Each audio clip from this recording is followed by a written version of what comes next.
এই 31 দফা হচ্ছে বাংলাদেশের আগামী দিনে তারেক রহমান নেতৃত্বে যে বাংলাদেশ হবে সেই বাংলাদেশের সুশাসনের পথরেখা।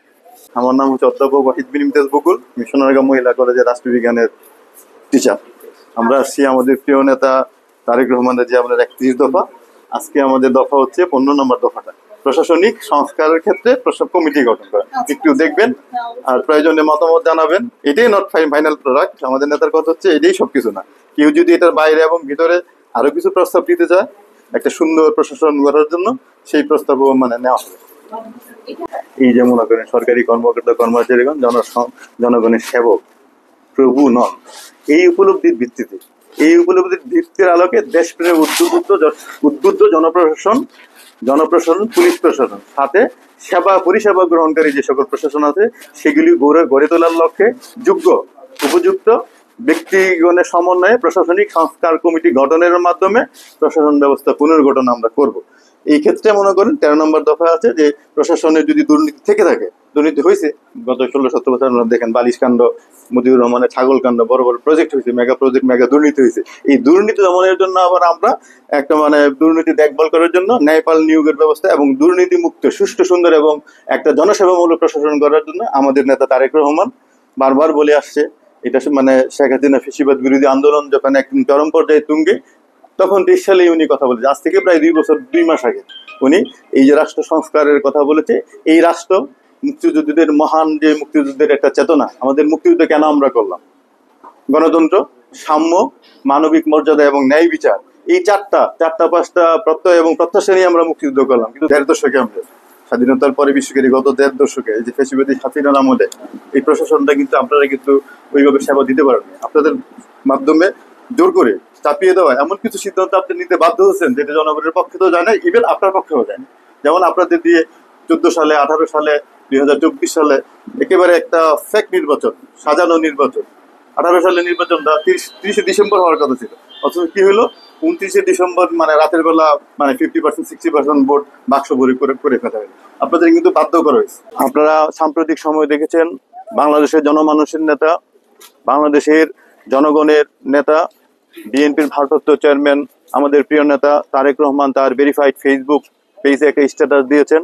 উনি বলেছেন বিএনপির পরিচয় হোক সেবা দক্ষতা এবং মানব সেবা দক্ষতার প্রতীক হিসাবে।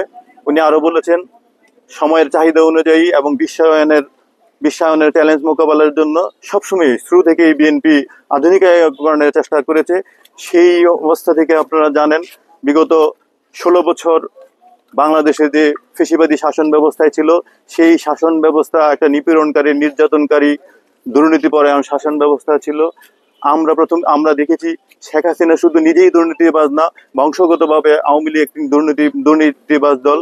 আপনারা জানেন 1975 সালের জানুয়ারি মাসে বাকশাল কায়েমের মাধ্যমে সকল রাজনৈতিক দল নিষিদ্ধ করার মাধ্যমে, পত্রপত্রিকা নিষিদ্ধ করার মাধ্যমে এবং সরকারি কর্মকর্তা কর্মচারীদেরকে দলীয় বাকশালের সদস্য হতে বাধ্য করার মাধ্যমে শেখ মুজিব প্রথমেই প্রাতিষ্ঠানিক দুর্নীতি করেছিল। বাকশাল ছিল স্বাধীন বাংলাদেশের প্রথম সবচেয়ে বড় পরিকল্পিত দুর্নীতি। সেই হিসেবে শেখ হাসিনা আপনারা দেখেছেন 1996 সালে যখন বিএনপি ক্ষমতায় ছিল, একটা জনপ্রিয় রাজনৈতিক নেত্রী বেগম খালেদা জিয়া বাংলাদেশের প্রধানমন্ত্রী ছিল, তখন সচিবালয়ে কুয়ের মাধ্যমে জনতার মঞ্চ করার মাধ্যমে প্রশাসনের লোকজন আমলাদের দিয়ে যে বিশৃঙ্খলা দেশবিধি ষড়যন্ত্রের মাধ্যমে বিএনপিকে পরাজিত করে শেখ হাসিনা ক্ষমতা হরণ করেছিল। 2008 সালের নির্বাচনে, রাতের ভোটের নির্বাচনে, আমি দামি নির্বাচনে, পরিকল্পিত নির্বাচনে শেখ হাসিনা 14 সালের নির্বাচন, 18 সালের নির্বাচন, 24 সালের নির্বাচন, এই 3টি ফ্যাক নির্বাচনের মধ্যে ইভেন 2008 সালে যে নির্বাচন হয়েছিল সেই নির্বাচনও বিদেশি ষড়যন্ত্রের মাধ্যমে বিএনপিকে পরাজিত করে শেখ হাসিনা ক্ষমতায় অধিষ্ঠিত হয়েছিল। আপনারা এই যে শেখ হাসিনা শুধুমাত্র নিজের দুর্নীতিকে জায়েজ করার জন্য, নিজের অপকর্মকে ধামাচাপা দেওয়ার জন্য প্রশাসনকে ব্যবহার করেছে শতভাগ। প্রশাসনকে দিয়ে বাধ্য করা হয়েছে সেই দুর্নীতির ময়ূরের অংশ হিসেবে উনি টিকে থাকতে। সেই প্রেক্ষাপটে বিগত যে বাংলাদেশের যে স্বাধীনতা যুদ্ধ, সেই স্বাধীনতা যুদ্ধের মূল চেতনা ছিল গণতন্ত্র, সাম্য, ন্যায় বিচার ও সামাজিক মর্যাদা। এই 4টা প্রত্যয় এবং প্রত্যাশাকে ভুলুণ্ঠিত করে দিয়ে শেখ হাসিনা ক্ষমতায় আরোহণ করে 2008 সালের পর 2009 সালে বাংলাদেশের যে মানে বাংলাদেশের যে একটা সাংগঠনিক রূপ ছিল, বাংলাদেশের যে রাষ্ট্র কাঠামোর রূপ ছিল, তিনটা অঙ্গ নিয়ে যে রাষ্ট্র গঠিত হয়, আইন বিভাগ, শাসন বিভাগ এবং বিচার বিভাগ, তিনটা বিভাগকে হাসিনা ধ্বংস করে দিয়ে নিজের ক্ষমতা পাকাপোক্ত করার প্রচেষ্টা চালিয়েছে।